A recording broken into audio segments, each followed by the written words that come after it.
আসসালামু আলাইকুম। আজকে চলে আসলাম আমি আর কামাল মিলে কিছু পিঁপড়ার ডিম নিব। কারণ ডিম নিয়ে আমরা বড়শি দিয়ে আজকে মাছ ধরবো।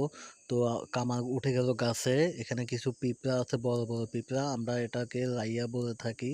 তো এই পিঁপড়ার ডিমগুলো এই যে দেখেন, কি সুন্দর ডিম, মাশাল্লাহ। এই ডিম দিয়ে আমরা এখন মাছ ধরবো। চলুন আমরা আপনাদেরকে দেখাই কিভাবে আমরা মাছ ধরি।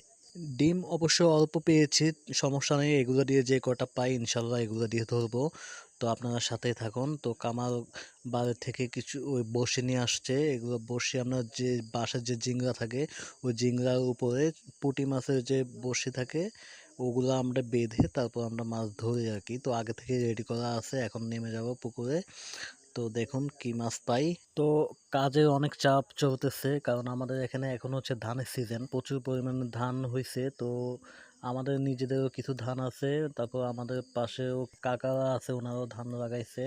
তো সবার কাজ করা লাগতেছে, আবার নিজের কাজও করা লাগতেছে, তাই অনেকদিন ধরে ভিডিও করতে পারতেছি না, কন্টিনিউ রাখতে পারতেছি না। এই জন্য হয়তো আমরা ভিডিও বেশি একটা দিতে পারি নাই। তো ইনশাল্লাহ চেষ্টা করতেছি। আজকে এই ছোট্ট একটু ভিডিও করলাম, কামাল এখানে মাছ ধরতে আসছে, সেই হিসাবে এই ভিডিওটা করা। তো মাছ ধরা হয়ে গেছে, এখানে এখানে 10-12টা এরকম হবে মাছ পাইছি আমরা, যা পাইছি আলহামদুলিল্লাহ।